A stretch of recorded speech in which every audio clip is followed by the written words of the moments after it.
Who are the best female characters in games? Let's count it down.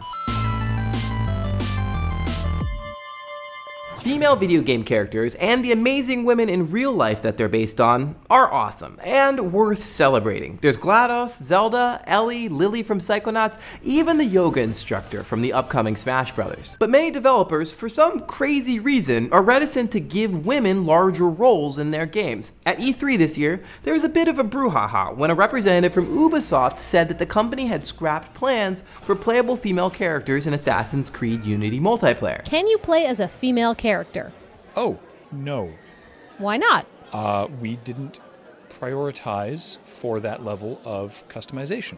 Their reasoning was that adding a female character would double the workload. But then Jonathan Cooper, an animator at Naughty Dog, formerly of Ubisoft, countered that adding a female character would have been pretty easy to do, like a couple days of work. And then Ubisoft just skirted the whole conversation by diverting attention and pointing us to past female characters, such as the slave-liberating Aveline de Grand Pré from Assassin's Creed 3 Liberation. She's a great character, but that's really no excuse. Sadly, it's business as usual in the world of games. Although women comprise 48% of the gaming population, only 4% of protagonists from last year's top 25 games were women. That's some fuzzy math on the part of game designers. When coming up with my list of favorite leading ladies, I noticed that there are some common characteristics across all great female roles. First, good female characters are not explicitly sexualized. This one should be obvious, but too often women's bodies in games are kind of exaggerated and barely clothed. Look, I'm not saying that good female characters should be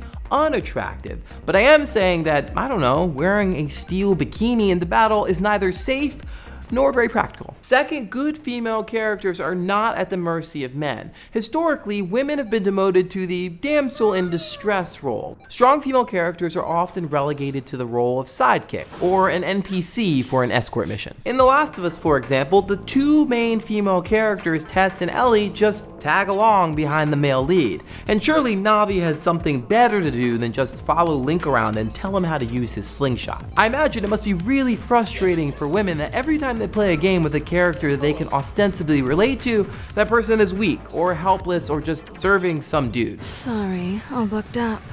Too bad too, because I would have given a stud like you a free sample. And this leads me to my final point, which is also kind of obvious. Good female characters allow you to play as them. Sam from Gone Home and Alex from Half-Life are amazing, strong, confident female characters. But since you can't play as them, they don't really take advantage of the medium's core strength. The thing that differentiates games from other media is agency to varying degrees. You operate, control, manipulate objects, people, characters in a virtual environment. That's why it's really important that we have female characters that you can play as. They make a significant impact on their worlds. So when we don't have them, female characters will always be, by definition, secondary. This can have really negative effects because, as sociologists have pointed out, media representation dictates what our idealized roles in societies are. So a lack of female protagonists sends this awful message that, well, women don't really matter. But you know what? They do matter, and there have been some amazing female characters. So I have my work cut out for me in terms of picking my favorites. So without any further ado, here's PBS Game Show's list of favorite female characters. First up, the monumentally important female characters. So who better to start with than Samus Aran? When players completed the original Metroid, they were exposed to a scandalous secret. There was a woman inside of that space armor. This blew minds on playgrounds back in the 80s, and it was a really clever bait and switch that exposed assumptions about gender stereotypes. Yes, I know there was a workaround so you could see her in a bikini, but gotta start somewhere. Next up, Lara Croft, but from the 2013 version of Tomb Raider. Yes, I know, the original Lara Croft was a pinup in polygons, but the new Lara Croft, well, they toned down the sexuality. The game played and sold really well, which is a sign to the game community that hypersexualization really isn't required. And Sheik, from The Legend of Zelda: The Ocarina of Time, was actually Zelda when she needed to sneak out of the castle to do some kingdom saving.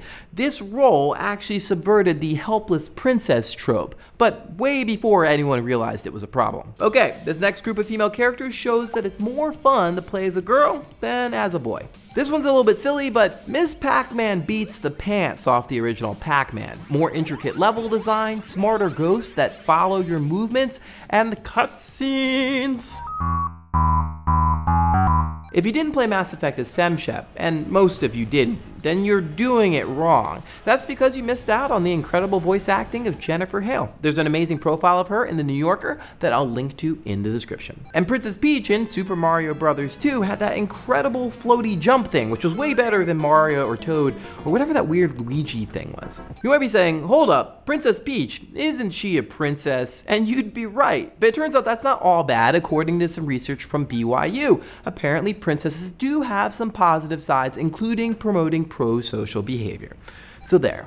And lastly are female characters who add a much needed dose of creativity to the world of games. I'm really looking forward to the new Mirror's Edge because it brings back Faith, whose guard tasering parkour antics were new to the world of first-person games. It's way better than just shooting everybody. Also, Shell from Portal used the gun to open up rifts in reality and just generally deconstruct the first-person shooter as a concept. It was way more inventive than anything that was coming out of the dumb macho shooter camp, like, I don't know, Duke Nukem Forever. And finally, there's Lucca from Chrono Trigger. She tinkers with robots, she's made her own time machine, she's just generally an inspiration to future generations of female scientists and engineers. So there you have it. That's my list of favorite female characters. Now look, this isn't meant to be a definitive, all-encompassing list, it's just reflective of my own personal taste, so it's entirely possible that you have some favorite female character that I neglected to mention. So tell me, who are your favorite female characters, and why? Hash it out in the comments, and if you like what you saw, please subscribe.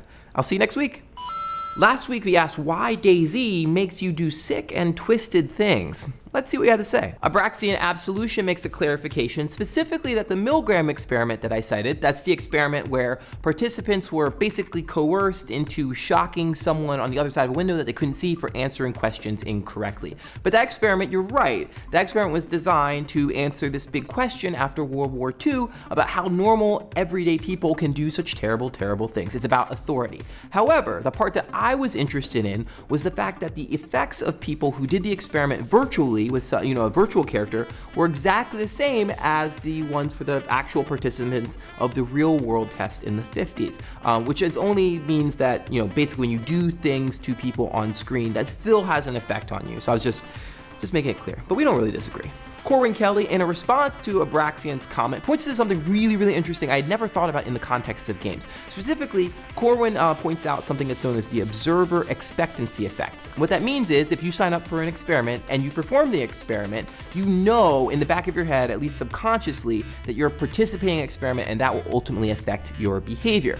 So what does that have to do with DayZ? Well, if you're playing a game like DayZ and then you act in all the crazy ways I outlined in the video, maybe part of the reason is that the system itself, as I was arguing, encourages you to do certain things or reward certain behaviors. But Corwin's saying that maybe the fact that you know that somewhere Dean Hall has created this game and is sort of watching over you, sort of by proxy because he created the game, maybe that's why people are acting in terrible, terrible ways? I don't know, but yeah, that's an interesting twist on the question I asked. Sorolla is a little bit bummed that I didn't mention some of the heroes of DayZ, specifically Reddit Rescue Force. And I'm sorry I couldn't mention them in the video, but I think the very fact that you need heroes in a place like DayZ demonstrates how widespread the problem of misbehavior and just like general nastiness has sort of become. It's like Gotham City was such a mess that it needed Batman to help intervene. But yeah, I think it just demonstrates more. It's like, yeah, DayZ's like kind of a wild place to be. So good luck to all the heroes out there. Crystal Elf points out that in the original mod of DayZ, which was a mod for this game called Arma 2, and it's actually the version that I played when I was introduced to DayZ,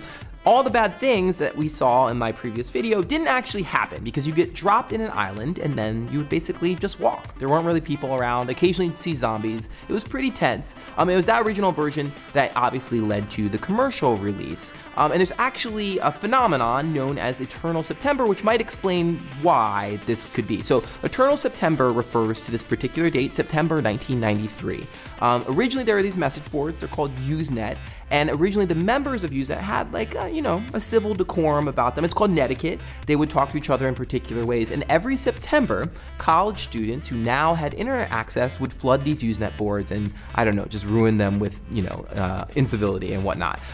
Then in September 1993, America Online, which was an internet service provider, began to offer Usenet access to tens of thousands of people and soon became millions and millions of people. I remember receiving like little CDs of free America America Online in the mail. And basically, Eternal September refers to this idea that once sort of the masses get a hold of something true and beautiful and good, it just like totally goes downhill forever. Now, for DayZ, I can't say whether the rapid influx of all these, tens of thousands, millions of people into DayZ, if that's the reason for the bad behavior, or that the original core product is now different from what it once be. And so maybe if Dean Hall had kept the original mod version, which was much more based around walking, exploration, and escape, maybe those types of, if he kept that experience, then maybe you wouldn't see all the bad behavior that you see today.